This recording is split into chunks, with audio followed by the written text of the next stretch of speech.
messieurs. Un grand merci d'avoir répondu présent. Alors, pour commencer, on va essayer de rafraîchir un peu les mémoires. Je crois que c'est important d'avoir une séquence et ça vous aidera à avoir un fil logique dans notre exposé. Je crois qu'il y a une date clé qui est importante, qui est la date du 30 novembre 2017. C'est la date qui scelle le départ de notre partenariat stratégique avec la compagnie Air Madagascar, entre Air Austral et Air Madagascar. C'est la date dans laquelle Air Austral entre au capital d'Air Madagascar. C'est la date aussi où Air Madagascar démarre son plan de redressement et de transformation. Et c'est la date aussi où les conditions sont enfin réunies pour faire en sorte que le business plan qui a été établi entre les deux compagnies puisse démarrer. D'accord ? Puisque la décision du partenariat stratégique, bien sûr, a été fondée sur la volonté commune des deux compagnies à exécuter sur un business plan qui avait été bien défini en amont. La genèse de ce partenariat stratégique réside en fait dans le constat qu'une consolidation stratégique était nécessaire dans l'océan Indien.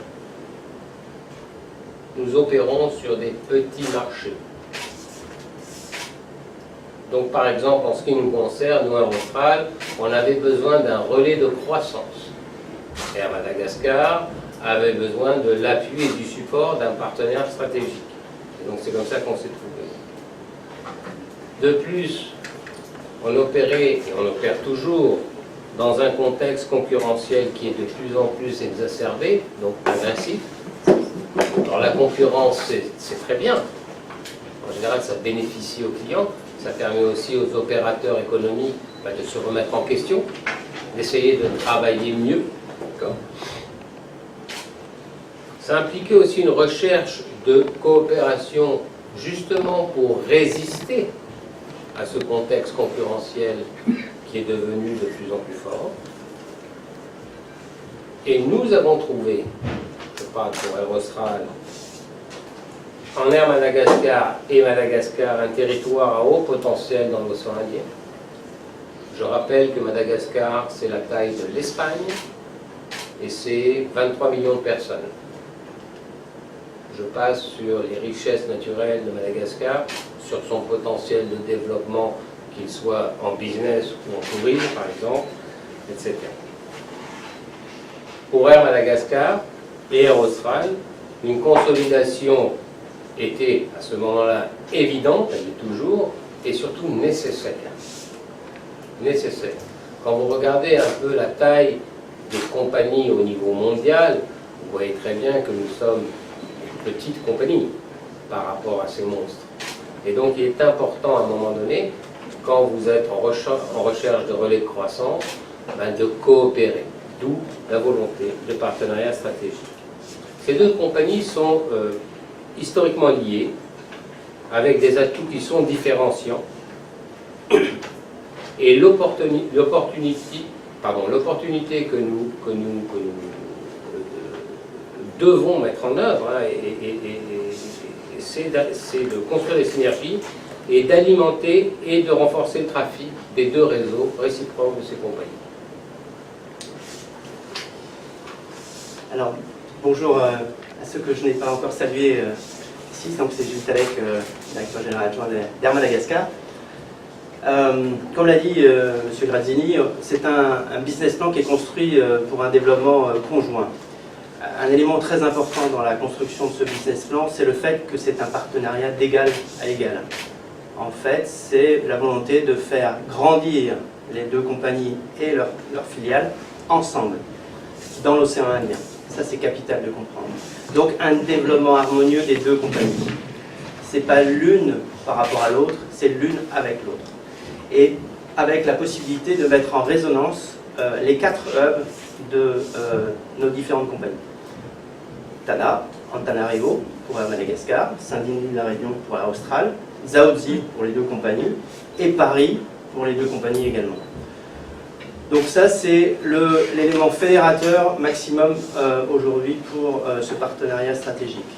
Avec, et il ne faut pas se tromper, une priorité, c'est le redressement d'Air Madagascar. Donc depuis 18 mois, on s'emploie chaque jour à contribuer à ce redressement. Et grâce à l'aide d'Air Austral, Air Madagascar peut se redresser. En ce qui concerne le bilan aujourd'hui, on a assisté à des avancées que l'on peut qualifier de considérables entre 2017 et la date où on se parle aujourd'hui.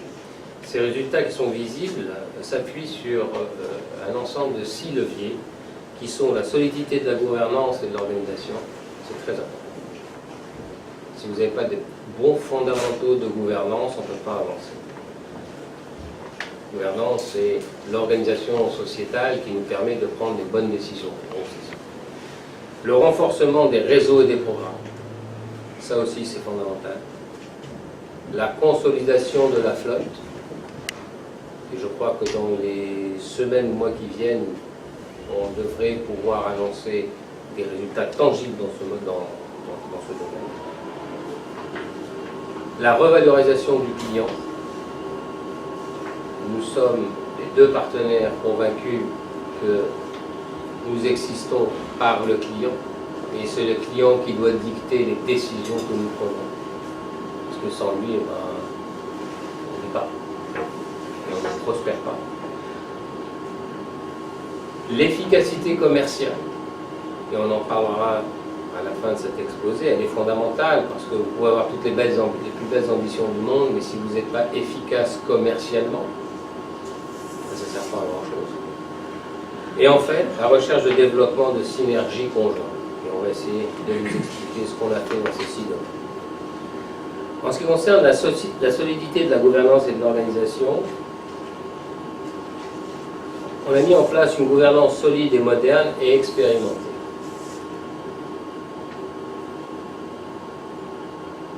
Air Austral a un certain droit de regard sur l'organisation, c'est normal, hein, c'est nous qui avons investi dans le capital d'Air Madagascar.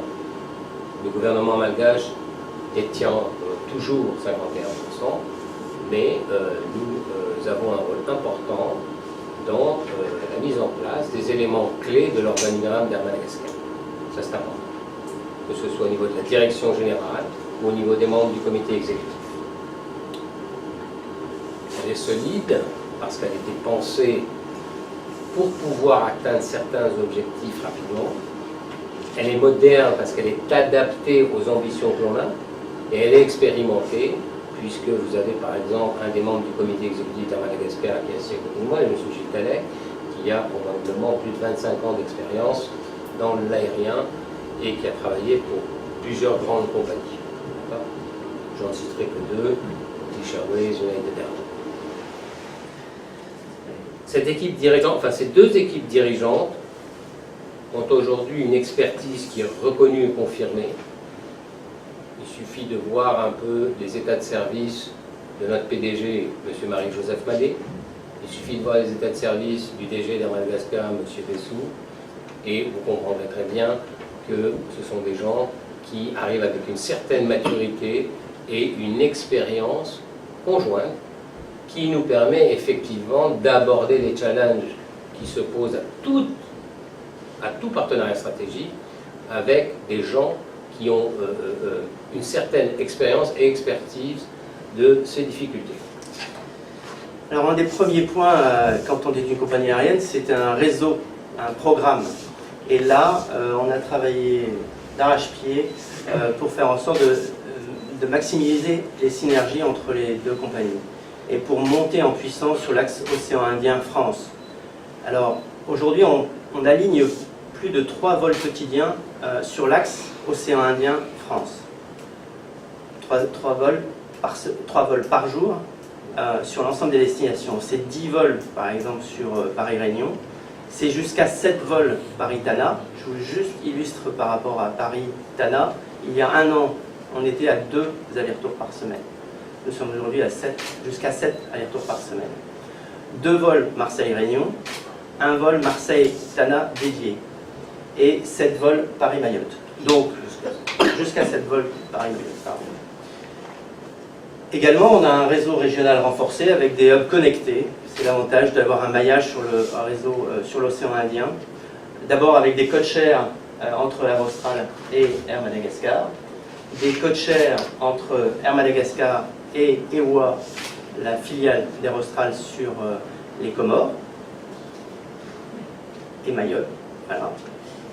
L'ouverture de Fort-Dauphin, Tuléar, Réunion, qui est un parfait exemple de la complémentarité des 2 compagnies aériennes, puisque nous offrons chaque semaine 2 allers-retours, dont l'un est opéré par Air Austral et l'autre est opéré par Air Madagascar. Également, nous avons maintenant des vols Réunion-Diego pendant la saison touristique. Et nous réouvrons le Tana Jobourg à partir du 17 juin prochain, en complément des 3 allers-retours par semaine, Réunion-Jobourg d'Air Austral. Enfin, et on y reviendra, Tsaradi est le point de démarrage d'un réseau domestique renforcé pour Madagascar au départ de Tana. Et enfin, une nouvelle ouverture sur l'Afrique avec un partenariat privilégié avec la compagnie Kenya Airways. Juste un point, le point sur Saradia, qui est la filiale domestique d'Air Madagascar, est un point très important pour Air Madagascar, mais aussi pour le partenariat stratégique que nous sommes Air Austral, puisque il s'agit de desservir un territoire où les infrastructures sont déficientes, il y a des routes, etc. Et donc l'aérien, pour aller de Tuléar à Tana, de Nosy Be à Tana, etc., est un élément fondamental dans le développement économique de Madagascar. Je crois que ça, c'est un point qui me semble important. Et du coup, nous y reviendrons un tout petit peu plus loin. Deuxième aspect, pour avoir un réseau, il faut une flotte, et nous avons consolidé notre flotte. Et aujourd'hui, nous sommes passés de 14 appareils en 2017 à 20 appareils en 2019, avec, entre autres, la remise en ligne des appareils d'Air Madagascar, puisque il y a 18 mois, la moitié de la flotte d'Air Madagascar ne volait pas. Donc un énorme travail, un chantier de maintenance et de remise en état des avions d'Air Madagascar qui aujourd'hui volent, bien sûr en toute sécurité, mais avec un excellent confort. Et en perspective également, dans le cadre de ce partenariat, le renouvellement prévu en 2023, ça s'est inscrit dans le business plan, un business plan qui est sur 10 ans, hein, donc c'est dans la durée, de façon à renouveler la flotte de long courrier, bien entendu la flotte d'Air Madagascar avec les A340, mais également des avions d'Air Austral, et tout ça en maximisant les opportunités que nous avons en commun. Et aussi, une réflexion est ouverte sur la flotte régionale avec les Boeing 737 qui s'avèrent sur un certain nombre de routes surdimensionnées par rapport à la capacité nécessaire pour opérer correctement, peut-être avec plus de fréquence et moins de capacité des lignes de l'océan Indien ou sur le continent africain. Et nous sommes en contact avec Airbus, Bombardier, Boeing et Embraer pour ces discussions actuellement. Un autre aspect important du business plan, c'est la revalorisation du client. Alors on a fait beaucoup de choses. On a d'abord travaillé le produit en vol sur Air Madagascar pour se mettre au niveau du standard élevé d'Air Austral. On a travaillé ardemment avec l'ensemble des équipes pour donner un service à bord, quelles que soient les cabines, classe affaires, classe premium ou classe économie, l'équivalent des classes et des services offerts par Air Austral. Un autre élément important dans le traitement du client, c'est les attentions au niveau de la plateforme de Charles de Gaulle. Aujourd'hui, c'est l'équipe d'Air Austral qui sert nos clients et avec la mise à disposition du personnel d'Air Madagascar au sein de la structure d'Air Austral. Donc voilà, on mixte les équipes et c'est une réussite totale. Autre point pour la revalorisation du client, la mise en place de la combinabilité tarifaire. Aujourd'hui, l'ensemble de nos tarifs sont combinables. Vous pouvez partir avec Air Austral, revenir avec Air Madagascar. Vous aurez ça sur un même billet. C'est un gros atout. Un autre chantier que nous avions démarré et qui a été lancé le 8 janvier dernier, c'est le programme de fidélité unique commun aux 4 compagnies du partenariat, Air Austral, Air Madagascar, Saradia et EOA. Donc maintenant, les voyageurs, voyageurs fréquents quand ils voyagent, ils peuvent bénéficier de points sur l'ensemble du réseau des 4 compagnies et ils peuvent les utiliser sur ces points pour bénéficier de billets gratuits, de surclassement, de bagages supplémentaires sur l'ensemble des 4 compagnies. Enfin, dans les chantiers que nous avons démarrés depuis 18 mois, c'est l'efficacité commerciale. Je disais tout à l'heure, on parlait de Charles de Gaulle et on a mis en commun les équipes pour mieux servir les clients. C'est aussi sur le terrain et les approches commerciales. Enfin, nous avons un exemple ici, tout simplement. La structure commerciale est commune. Et nous sommes très heureux de pouvoir bénéficier de toute l'expertise de l'organisation d'Air Austral pour servir au mieux nos clients. Et c'est quelque chose que nous avons fait en un temps record, à la fois sur un certain nombre de pays, mais également en Europe, puisque aujourd'hui les équipes sont communes de commercialisation d'Air Austral et d'Air Madagascar. Donc si un commercial visite une agence de voyage ou une société, il parlera des 2 compagnies et même bien sûr des 4 compagnies du groupe. Également, on a pu, grâce à ce partenariat, commencer à tisser des liens avec d'autres compagnies aériennes et aujourd'hui, on est en passe de signer des accords avec des compagnies qui nous permettront de desservir en complément des marchés sur lesquels nous ne sommes pas présents directement. Là, vous voyez indiqué Alitalia. N'allez pas le dire tout de suite, mais c'est pour très bientôt. Et puis d'autres compagnies européennes, entre autres. Le 6e levier sur lequel on s'appuie pour développer un partenariat, c'est le développement de synergies conjointes. Alors, elle se fait dans beaucoup de domaines. On va en citer quelques-unes simplement, parce qu'autrement, on va vous ennuyer. Mais d'abord, c'est l'optimisation des coûts par la mutualisation des moyens. D'accord ? Ça existe dans ça, les synergies conjointes. Ça concerne les achats. Donc les achats en commun de fuel. Quand vous achetez à 10 millions de litres de pétrole, vous allez avoir des meilleurs prix, tout simplement. Les loyers, puisqu'on mutualise des équipes, effectivement, on a des synergies sur les loyers. On a besoin de moins de locaux. Les achats de catering, par exemple. Sur la maintenance, sur les contrats de maintenance, et sur les projets de maintenance que l'on a. Sur le handling et sur la formation. Voilà quelques exemples de domaines où on a aujourd'hui déjà des synergies qui sont tangibles. Quand je dis tangible, c'est qu'elles se chiffrent en euros ou en dollars.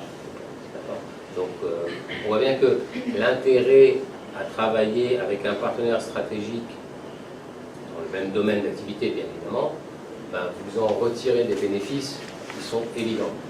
Quand Gilles Talec parlait tout à l'heure d'achat d'avions en commun, si vous achetez 6 avions, vous allez obtenir forcément des meilleures conditions que si vous n'en achetez que 3. Alors, comme l'a dit Gilles tout à l'heure, en 2019, nous avons une flotte de 20 appareils longs, moyens et courts courriers. C'est la flotte combinée des 2 compagnies. On a 2 filiales, on possède 2 filiales qui montent en puissance. La filiale d'Air Madagascar, donc domestique, qui s'appelle Saradi, et la filiale d'Air Austral qui est basée à Mayotte. Je rappelle que Mayotte pour Air Austral est un élément très important de notre dispositif. Mayotte est aussi un département français depuis 3 ans. 4 ans. Voilà. Et donc nous avons une présence forte à Mayotte et nous avons toujours accompagné le développement de Mayotte et nous allons continuer à le faire. Et c'est pour ça qu'on a créé une filiale basée à Mayotte qui permet de desservir le réseau régional à partir de Mayotte, mais qui aujourd'hui, avec le long courrier Mayotte-Paris, nous permet d'avoir du fit in et out, en beyond, des vols long courriers Paris-Mayotte, Mayotte-Paris, avec une filiale régionale qui permet d'amener des passagers à Moroni, à Anjouan, à Dar es Salaam, j'en passe. Le chiffre d'affaires commun des deux groupes est de 550 millions d'euros. Ça concerne à peu près 2000 employés qui sont investis. J'espère que au moins on donne cette image aujourd'hui dans la réussite de ce partenariat. Et on représente un réseau de 24 destinations en propre aujourd'hui, quand on cumule le réseau des deux compagnies, Air Madagascar et Air Austral et leurs filiales. Vous avez une idée ici du réseau. Il en manque un, mais qui sera effectif en juin, c'est le Antananarivo Tanajobo, Gilles en a parlé tout à l'heure, et vous voyez que ça commence à avoir une certaine tenue. Quand on parle de dessert de l'océan Indien, de présence dans l'océan Indien, ben, à la limite, il faut juste montrer cette photo, et je pense que tout le monde comprend. Ça parle de soi-même. Très bien, alors là on va faire un focus sur Air Madagascar. Air Madagascar, comme je disais avant, qui est mobilisé pour son redressement. C'est toute une compagnie, il y a à peu près 1000 salariés dans le groupe Air Madagascar, qui sont aujourd'hui investis pour participer à ce redressement. C'est une compagnie qui a eu quand même beaucoup de difficultés, et aujourd'hui le fait d'avoir un partenaire solide et de créer ce maillage et ce partenariat d'égal à égal est aujourd'hui dans l'entreprise quelque chose qui est une force. Donc on a appelé ce plan ALEF 2017-2027, donc les fameux 10 ans du business plan, 3 ans de redressement, donc les 3 premières années, on est à mi-parcours des 3 premières années, et 7 années de développement ensuite. Donc c'est pour ça ALEFA 2027. Alors ici vous avez un schéma un peu barbare, mais sur lequel on a impliqué toutes les composantes de l'entreprise pour faire en sorte que ce plan de transformation existe. Il n'y a pas un département, un service qui ne soit pas impliqué dans le chantier de transformation. Et donc ça, ce sont les 13 domaines piliers de la transformation. Et pour ça, on a des groupes de travail, avec bien sûr des experts aussi d'Air Austral impliqués dans chaque domaine, qui nous donnent un sérieux coup de main pour faire en sorte qu'on aille plus vite dans ce redressement. Il y a 400 personnes sur les 1000 qui sont directement, personnellement impliquées dans ces travaux. Donc je ne m'étendrai pas plus longuement là-dessus. Par contre, qu'est-ce qu'on a fixé dans ce plan ALEF comme priorité principale? C'est 1, la qualité de service, 2, la ponctualité, et 3, le programme. Et du coup, je vais revenir sur ces 3 éléments qui sont fondamentaux. Si on veut convaincre les passagers de nous faire confiance, il faut un excellent service, il faut des avions à l'heure, et il faut un bon programme avec suffisamment de fréquences. Donc le premier point, c'est la qualité du produit et service.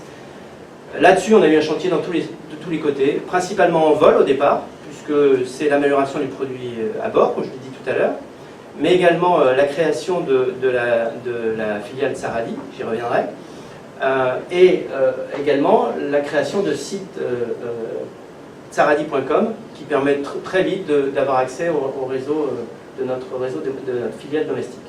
Également, nous sommes en train de refondre complètement le site airmadagascar.com. Nous avons travaillé sur la mise en place d'un centre d'appel commun pour être sûr que quelqu'un qui nous appelle, il ait bien une assistance satisfaisante. Et cette assistance est valable pour Air Madagascar et Tsaradi, mais également pour Air Austral. Aujourd'hui, il y a 3 départements au sein de ce centre d'appel, qui est d'ailleurs basé à Madagascar.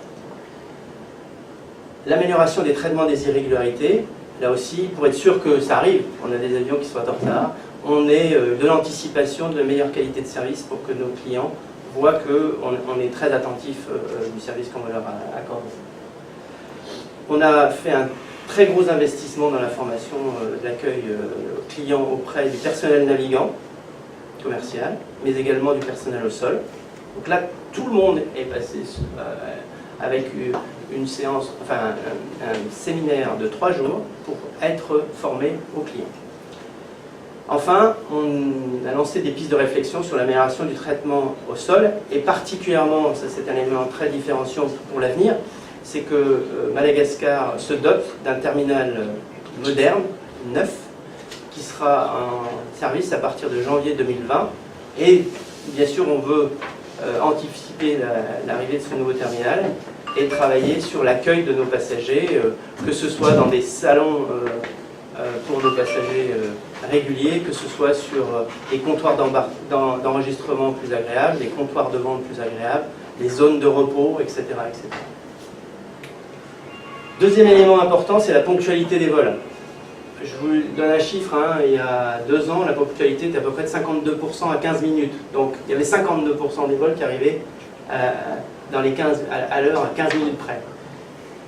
On a fixé un objectif très fort, c'est qu'on a appelé Ponctu 85, pour que tout le monde dans la compagnie soit mobilisé pour garantir que nos avions partent et arrivent à l'heure à 85% à 15 minutes.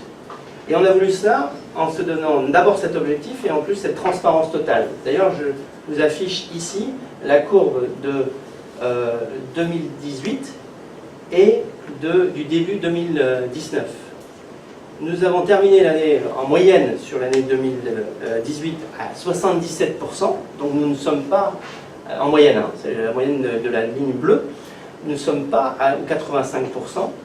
Mais de là où on venait, c'est un énorme progrès. D'ailleurs, les clients le voient bien qu'aujourd'hui, nos avions sont largement plus à l'heure. Et ce qui est très satisfaisant, c'est que quand vous regardez la courbe du démarrage de janvier, février, mars, eh bien, elle est au-dessus de janvier, février, mars 2018. Et voilà, on arrive même en février à faire 88%. Donc, au-dessus de l'objectif. Par contre, ben, oui, on est 80% en dessous de l'objectif pour mars. Ça prouve bien que c'est un travail de tous les jours, de tout le monde. Et c'est quelque chose que l'on veut afficher fortement au sein des salariés pour que ça se voit bien auprès de nos clients. Dernier élément sur les 3 fondamentaux, c'est le programme. Donc un peu dans ce qu'on disait avant, on a largement renforcé les fréquences sur Paris-Tana, puisque de 2, on est passé à 4, puis à 5, et maintenant jusqu'à 7 fréquences sur Paris par semaine, en pleine saison été, et une fréquence dédiée, c'est pas indiqué ici, mais une fréquence dédiée sur Marseille-Tana. Quand je dis dédié, pourquoi je dis dédié? C'est qu'avant nous avions un avion qui faisait Paris-Marseille-Tana, et maintenant il y a 7 vols directs Paris-Tana et un vol hebdomadaire Marseille-Tana. Donc une énorme augmentation de capacité et de fréquence. On a aussi étoffé, densifié le réseau régional. Là, vous avez ici le zoom sur la carte du réseau régional. Donc, on a 3 Moroni-Dzaoudzi par semaine, 2 Maurice-Tana, le lundi et le samedi, en complément des vols que nous avons en code share avec Air Mauritius. 2 Tana-Réunion, 3 Sainte-Marie-Réunion, 1 Tuléar-Fort-Dauphin-Réunion, qui vient en complément de celui d'Air Austral, et 2 allers-retours par semaine, Tana-Jobourg à compter du 17 juin. Donc au total, c'est 11 fréquences hebdomadaires sur le réseau régional. Alors, Tsaradi, comme l'a dit Jean-Marc tout à l'heure, c'est un élément important, des piliers de la transformation d'Air Madagascar. Vous avez ici le logo de la compagnie. Je reviendrai sur un peu le détail de ça après, mais vous voyez bien que c'est très très différenciant par rapport à l'image d'Air Madagascar. C'est ce que nous avons souhaité, avec déjà une autonomie de gestion. Donc c'est une compagnie filiale à 100%, mais autonome dans sa gestion. Une flotte d'avions dédiés, ce sont majoritairement des ATR, et également des Twin Otter pour les petites dessertes. Comme le disait Jean-Marc, il y a des endroits où c'est quasiment impossible d'aller en voiture. Donc des petits avions permettent d'aller dans ces coins retirés de Madagascar. Et enfin, une coordination pour notre réseau de Tsaradi avec Air Madagascar, avec une partie de la flotte. Il y a certains avions qui volent sous pavillon Tsaradi, mais qui sont des avions d'Air Madagascar, d'Air Austral et des WAER. Donc le lancement de cette compagnie a été réalisé le 2 juillet 2018, avec un travail colossal en 18 mois. On a lancé la compagnie en 10 mois. En 10 mois. Donc une prouesse, un temps record. Parce que quand on crée une compagnie aérienne, c'est déjà beaucoup de réglementation, puisqu'on ne fait pas voler des avions comme ça. C'est une licence d'exploitation et un CTA. Alors c'est peut-être barbare, mais d'un côté, il faut pouvoir faire voler des avions. Et une fois qu'on a la possibilité de faire voler des avions, il faut pouvoir transporter des passagers. Donc déjà, rien que ça en termes de réglementation, c'est considérable. Ensuite, un transfert de plus de 200 personnes d'Air Madagascar dans cette filiale. Là aussi, on attend encore. Et nous avons recruté 27 pilotes d'ATR et de Twin depuis le démarrage. Nous avons créé cette identité visuelle que je vous ai montrée avant, avec le lémurien et les couleurs chatoyantes de Tsaradia. Nous avons créé des nouveaux uniformes, donc des nouvelles livrées, donc avec les couleurs sur les avions. Et nous avons lancé ce fameux site tsaradi.com. Et vous avez aussi un réseau densifié sur Madagascar. Vous voyez un peu, hein, Jean-Marc parlait de la taille de l'Espagne.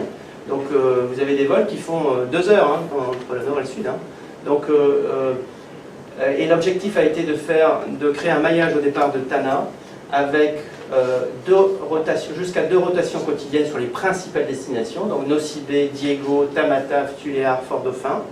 Et jusqu'à 1 rotation quotidienne sur Sainte-Marie, Marmontset et Sambave. Ce n'est pas les seules destinations, c'est les principales que je vous nomme là. Voilà pour la partie redressement d'Air Madagascar. Voilà, donc ça fait 18 mois qu'on a commencé, un vrai chantier et une vraie reconnaissance de la part de la clientèle qui voit une différence aujourd'hui, tant sur le réseau domestique que sur le réseau international. Et ça grâce à l'appui d'Aerostral. Merci beaucoup. En ce qui concerne Aerostral, maintenant, je vais être bref. J'essaie de vous expliquer un peu quelle est notre stratégie de positionnement. C'est important. Enfin, je crois que c'est important parce que c'est notre démarcation par rapport à la concurrence. D'abord, nous sommes une compagnie qui est entrée sur son territoire. La compagnie Aerostral est née à La Réunion en 1990. Elle a commencé avec la dessert du réseau régional de la zone sud-ouest de l'océan Indien. En 2003, pour rappel, on a débuté l'activité long courrier entre la Réunion et la région de Gaulle. Et dans la foulée, on a eu une extension du réseau long courrier vers l'Asie et l'Océanie. Aujourd'hui, nous sommes un acteur majeur de la desserte de l'océan Indien, le réseau qu'on vous a projeté tout à l'heure à Test. Nous sommes impliqués dans le développement des relations inter-îles. Et à Maurice, nous avons la volonté de renforcer notre présence avec une offre de qualité, avec des fréquences soutenues entre Maurice et la Réunion, et surtout plus de destinations en correspondance via la Réunion. Pour n'en citer que quelques-unes, Bangkok, Chennai, Paris, Marseille, et si vous m'aidez, si j'en oublie.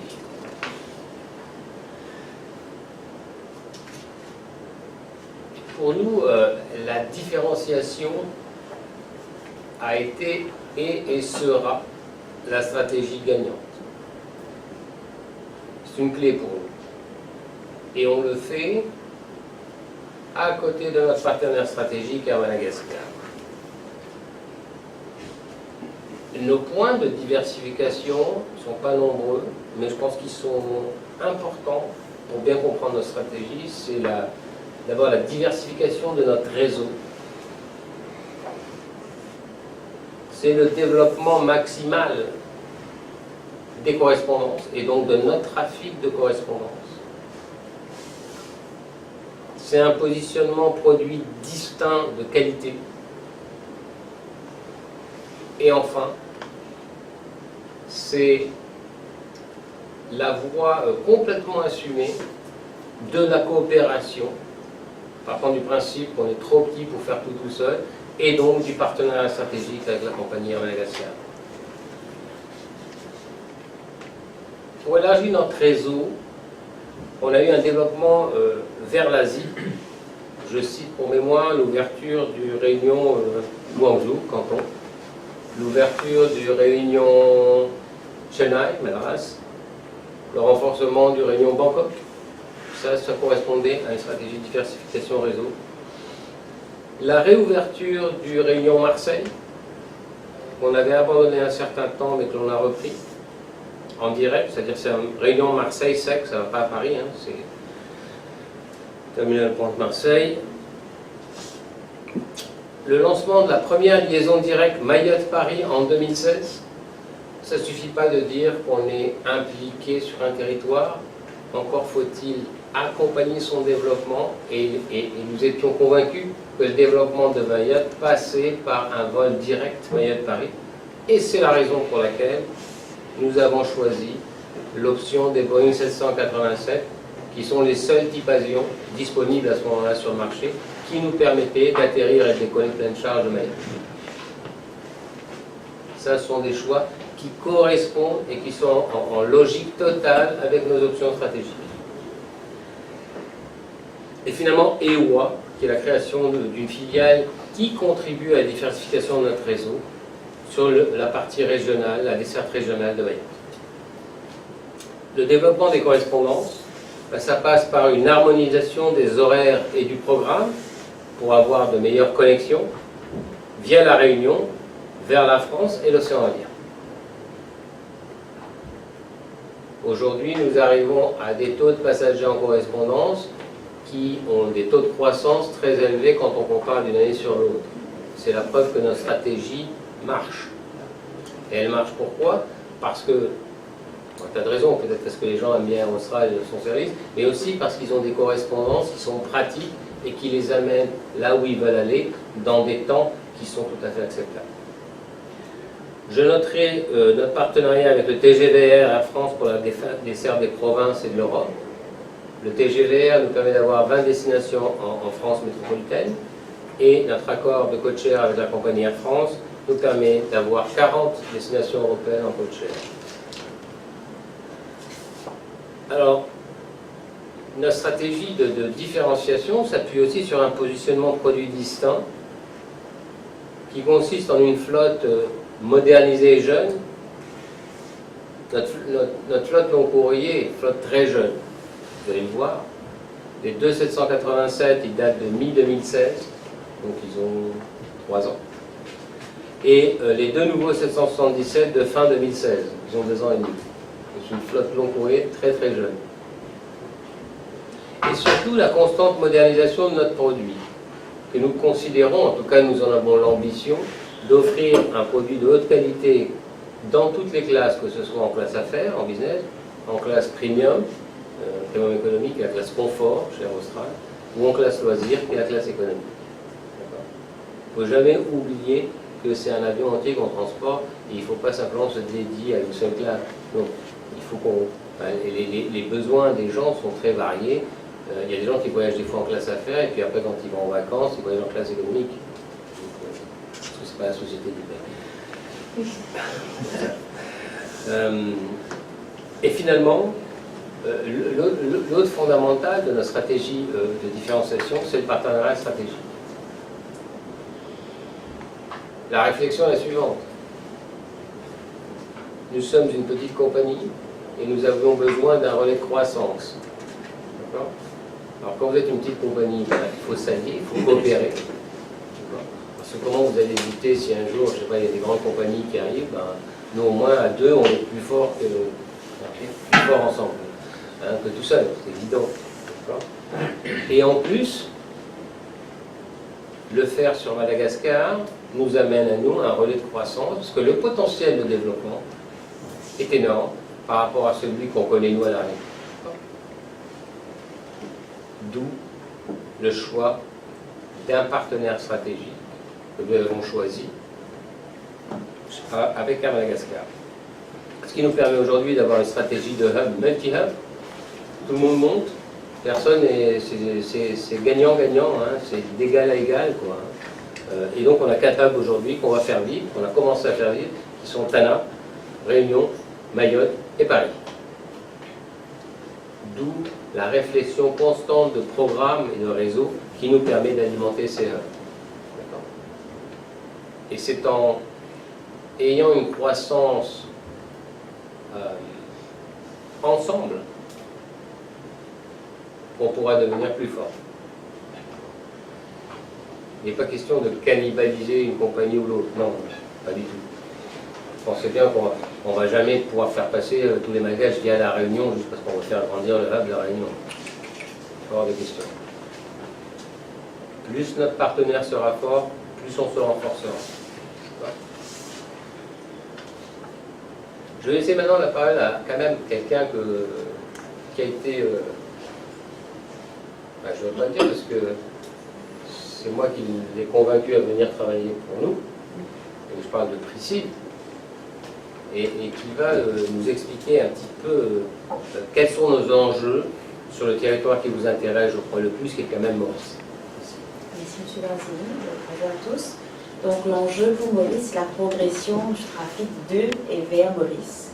Comme M. Grazini vous l'a dit tout à l'heure, nous avons des fréquences soutenues entre Maurice et la Réunion. Donc on arrive à 5 à 6 vols par jour. Et sur Tana, en combinaison avec MD et Air Austral, nous arrivons à 13 vols par semaine, ce qui n'est pas négligeable. Donc, ce qui nous permet d'avoir plus de destinations en connexion, par exemple Paris, le Marseille, le Chennai, Canton, Bangkok, pour ne citer que. Et bien sûr, pour que tout cela puisse se faire, nous avons en place une équipe commerciale dédiée, qui est très dynamique, et qui travaille d'arrache-pied sur le terrain auprès des clients en direct, auprès des firmes, des corporates et des agences de voyage, qui sont nos clients. Et bien sûr, nous sommes à l'écoute de tous nos clients et de par cette écoute, nous avons développé des produits packagés qui étaient très demandés sur le marché. Et dans un premier temps, nous avons travaillé sur la route Chennai. Donc ça marche déjà. Et bientôt, nous aurons d'autres produits donc sur d'autres pays, bien sûr. Et la volonté est aussi de développer le trafic vers Maurice. Et comment ça se fait? Bien sûr, nous avons avec Air Madagascar jusqu'à 12 vols sur Paris par semaine et 3 vols sur Marseille par semaine. Et bien sûr, de Paris, ils travaillent sur des produits packagés avec des partenaires, des opérateurs européens. Et ils mettent en avant la destination à travers des campagnes publicitaires pour le grand public. Voilà un petit peu nos enjeux sur Maurice.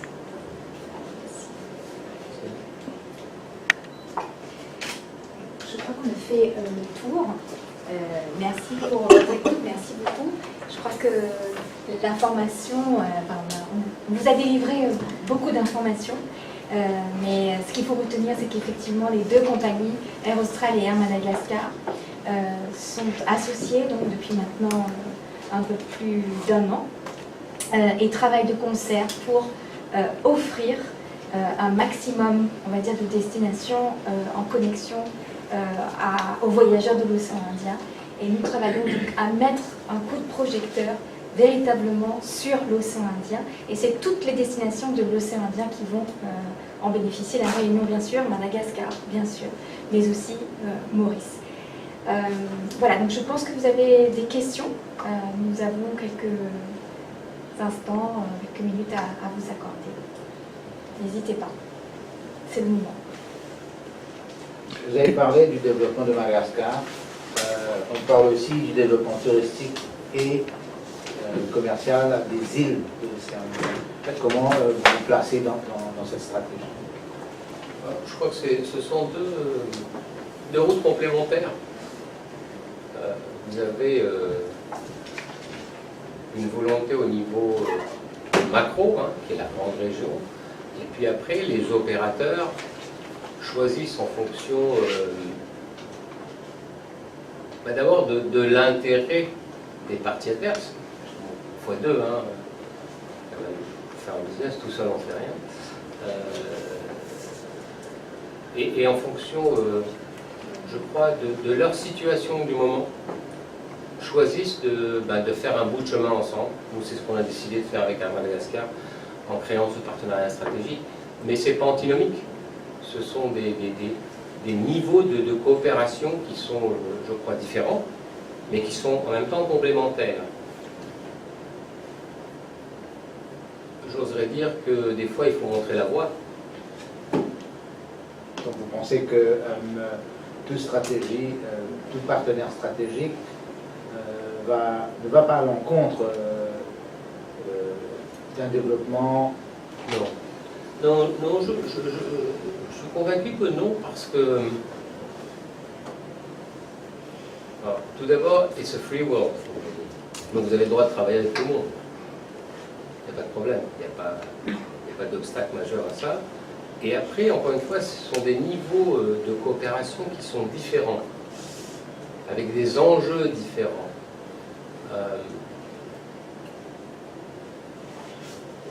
Je crois que souvent, en business, il y a des gens qui sont un peu pionniers, voilà, et qui ouvrent des voies. C'est ce que je pense que nous sommes en train de faire. Et une dernière question maintenant. Est-ce que à l'avenir, vous voyez un partenariat stratégique entre les partenaires de la région, c'est-à-dire Air Mauritius, Air Austral, Air Mada et Air Seychelles? C'est une bonne question. Je crois qu'aujourd'hui, nous, on peut parler de notre expérience commune, qui est un contrat sur 10 ans. Et là, on a l'air de dire que tout est facile. Non, c'est compliqué, c'est toujours compliqué. C'est du travail, c'est des réflexions, c'est des alignements de vision stratégique, ça prend du temps, il faut monter en compétences.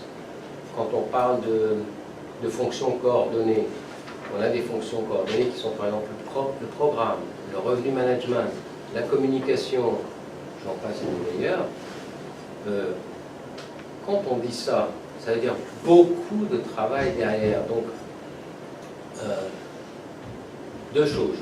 Ça dépendra des ressources que les compagnies veulent bien dédier au concept de coopération. Et puis après, ça dépendra aussi de la volonté des compagnies. Parce que nous, on n'a jamais forcé à Madagascar. Si à Madagascar est une compagnie souveraine. Je rappelle que 51% du capital appartient au gouvernement malgache. Il fallait qu'il y ait une volonté réciproque. Je répète, il faut être deux pour faire du business, au moins.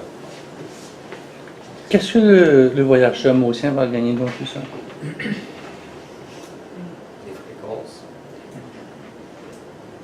Pas que les fréquences, c'est pas une question de prix, un meilleur choix. Qu'est-ce qu'il gagne en fin de compte? Il va gagner plus de produits, plus de destinations, plus de fréquences. Il va gagner la possibilité, par exemple, d'intégrer un programme de fidélisation commun à deux compagnies. Si tel est son souhait, je ne juge personne, mais on souhaiterait, bien sûr. Après, sur vos questions qui concernent les prix, etc., vous savez, des prix dans l'aérien, ils changent tous les jours maintenant. Donc ça dépendra et des opportunités et des saisons, mais oui, bien évidemment. Quand Priscille tout à l'heure parlait, je vais donner l'exemple de prix qu'on a sur Chennai, par exemple. Oui, sur Chennai, actuellement, nous sommes à 13 255 roupies. Vous pouvez donner un exemple de prix qu'on Tout a taxe sur comprise, Paris. 14 000. Sur Paris, nous sommes à 27 930 roupies. Vous pouvez donner un exemple de prix qu'on a sur Bangkok. Sur Bangkok, on est à 18 582 roupies actuellement. Voilà ce que nous on offre à nos clients mauriciens, au marché mauricien, et qu'on offrir, et que Air Madagascar va offrir aussi demain à ses clients, parce que je suis sûr que Air Madagascar, enfin, je suis sûr, on verra ce qu'ils décident, mais ils vont mettre en place un tarif Maurice-Jobo, s'il ouvre Jobo. Et demain, si Madagascar ouvrait, je ne sais pas, une destination au hasard, s'ils ouvraient du Bombay ou j'en sais rien, ils offriraient un Réunion, Tana Bombay, peut-être, je ne sais pas quelle destination ils ont. Voilà. Donc, je crois que, encore une fois, les réseaux, les programmes, les combinabilités tarifaires, tout ce dont on a parlé, normalement, bénéficient au marché. Nous, si on a des clients à l'île Maurice qui choisissent de voyager avec nous, c'est bien pour une raison. Pas parce qu'on est sympa. Enfin, je l'assis peut-être un peu, mais... Voilà. Je ne sais pas si j'ai répondu à la question. Prenons l'exemple de Jobourg.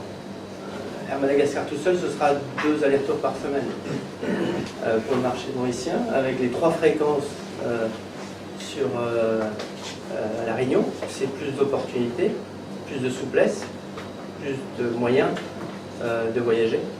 Donc franchement, il y a un maillage tel que, et c'est le début en plus, hein, c'est qu'on va construire et de plus en plus aller à harmoniser, trouver des solutions pour faire en sorte que ça donne plus d'opportunités pour les clients. On va prendre un exemple encore plus évident, je crois. On va prendre Marseille. Si demain vous voulez aller à Marseille, vous avez deux choix. Vous avez beaucoup de choix. Vous en avez deux après. Un, c'est d'aller à Paris et de transiter et d'aller à Marseille, prendre le TGV. Et puis un autre, c'est où passer par la Réunion et aller à Marseille. Vous ferez un choix. Je ne sais pas lequel il sera. Je suis sûr que ça sera un. C'est ce marché de Marseille-là que vous voulez comptabiliser. Moi, c'est parce que Charles de Gaulle, il y a Air France, il y a Mauritius. C'est ce marché-là que vous êtes en train de target, ceux qui vont dans le sud de la France? Nous, on ne target rien en particulier. On a des ambitions qui sont bien plus larges. Vous imaginez bien, de Marseille. Marseille n'est qu'une destination de notre réseau. Quand je dis qu'Air Austral et Air Madagascar sont aujourd'hui des acteurs majeurs de l'océan Indien, voilà. Donc, on a une vision et des ambitions qui sont plus importantes. Marseille n'est qu'une destination du réseau, mais en fait, on propose toutes les destinations que l'on dessert de notre réseau, principalement celles qui ont des bonnes correspondances au départ de l'île Maurice. C'est évident. Mais on ne vend pas que du Maurice Réunion, c'est clair. Ouais. Vous avez parlé de l'importance des ressources pour ce plan de redressement-là. Combien est Austral injecté dans le plan depuis 1 an et demi? Et nous, on fait venir des investisseurs.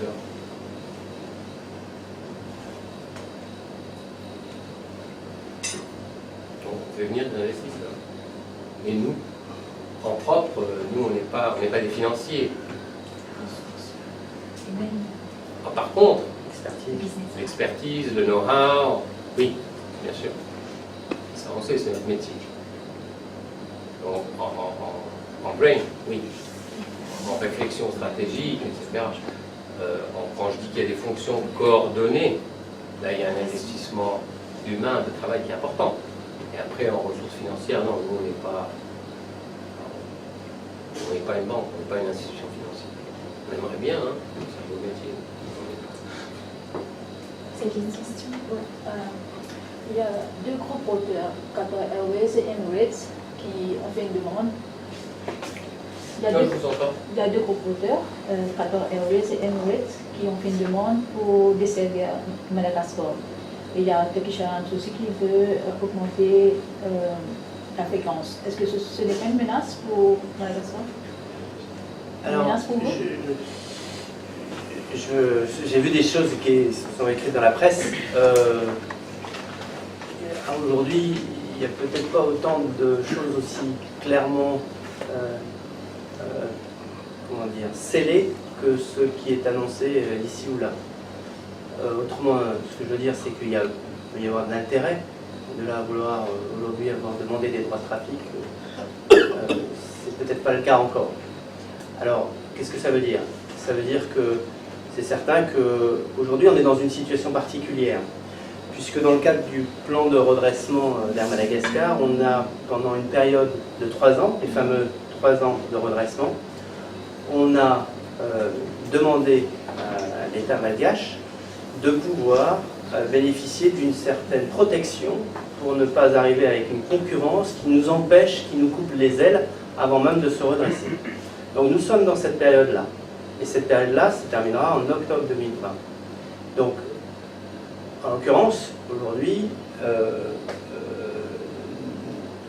nous sommes en train de tout faire pour faire en sorte qu'Air Madagascar soit solide, fort, avec le partenariat scellé avec Air Austral, de façon à ce que le moment venu, quand la concurrence reviendra, on soit armé pour faire en sorte que les passagers, puisque qui nous paye, ce sont les passagers, ce sont les clients, nous fassent confiance plutôt qu'à d'autres. Voilà. Donc pour le moment, ce n'est pas une menace.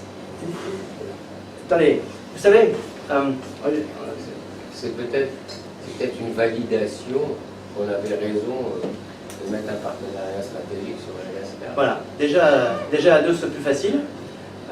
Ensuite, vous avez vu le réseau que l'on commence à proposer, tous les avantages que l'on met au service des clients. Et puis ensuite, la concurrence, c'est important, c'est ça, ça permet de dynamiser un marché. Ça prouve que Madagascar attire et intéresse dans le futur. La semaine dernière, à Madagascar a été signé un accord avec Radisson, la chaîne internationale Radisson, qui va gérer 3 hôtels à Madagascar. Des intérêts internationaux sont en train de remettre les pieds à Madagascar et investir à Madagascar. C'est un excellent signe. Alors, bien sûr qu'on veut une compagnie nationale forte, et nous y employons dans le cadre du partenariat. Après, si Madagascar se développe comme on peut l'espérer, qu'il y ait une concurrence et qu'elle soit saine, ça ira bien pour tout le monde.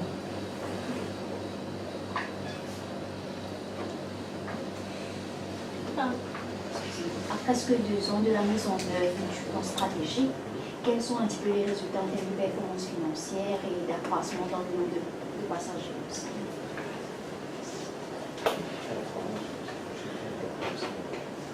J'ai pas ces chiffres pour vous. Tout ce que je peux vous dire, c'est les synergies, elles sont effectives. Juste peut-être 1 ou 2 exemples précis. Quand à Paris, par exemple, Air Madagascar avait une agence, et nous on avait une agence, mais on n'en a plus qu'une. Quand Air Madagascar avait des locaux pour son personnel, et nous des locaux, mais on a regroupé tout le monde, puisque nous représentons forcément Air Madagascar, mais pour pas le droit, on fait des économies. Quand j'ai un commercial d'Aerostral, aujourd'hui, Air Madagascar qu'on a intégré à notre force de vente en France, qui va démarcher un client et qui parle d'Air Madagascar et d'Aerostral indifféremment, on fait des économies. Quand on achète du fuel en commun, on fait des économies. Voilà. Alors moi, j'ai pas ces datas, mais on va les sortir un jour ou l'autre, on va les sortir bien évidemment, et vous les aurez. Mais il est évident que les synergies en matière de mise en œuvre de moyens, elles sont évidentes. Les synergies en matière de performance commerciale, d'accord, je ne peux pas vous les donner, mais je vais essayer de répondre quand même à votre question, je ne veux pas esquiver. Vous savez très bien que sur la Réunion, vous avez eu une concurrence nouvelle qui s'est installée il n'y a pas longtemps. Il y a 5 compagnies qui font du Paris Réunion. La concurrence, on aime bien.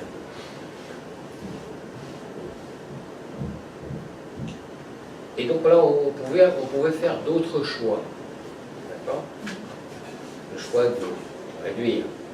On n'a pas fait ce choix-là. On a choisi de diversifier le réseau au Grand Marseille, c'est là où on a repris Marseille, et on a fait le choix de maximiser les ventes de correspondance pour réduire l'exposition sur le Réunion Paris, où là, il y avait une concurrence qui devenait trop forte, sur les prix, bien sûr. D'accord? Et en maximisant notre réseau de correspondance, vous pensez bien qu'on a développé Fort Dauphin et Tuléar, on a rajouté Diego, etc. On a renforcé le programme sur Tana, on a renforcé le programme sur Nosy-Be. Et donc, voilà un exemple où le partenariat stratégique joue à plein et contribue à notre stratégie quand on est attaqué sur le Réunion Paris, par exemple. Donc vous avez des effets qui sont évidents. J'ai pas les chiffres avec moi, parce qu'on nous a, de toute façon, on ne les a pas encore sortis, on les sortira, mais c'est évident. Quand je vous rassure, s'il n'y avait pas de bénéfice, on ne l'aurait pas fait. Il faut qu'il y ait un bénéfice. Nous sommes des sociétés commerciales, d'accord? Et donc il faut qu'il y ait un bénéfice à entreprendre certaines actions. Et pour Air Madagascar, et pour nous. Et de toute façon, s'il n'y a pas cet intérêt commun, ces partenariats stratégiques vont en déliquescence, ne tiennent pas sur le terrain.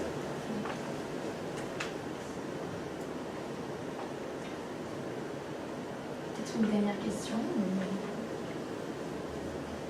Ou deux.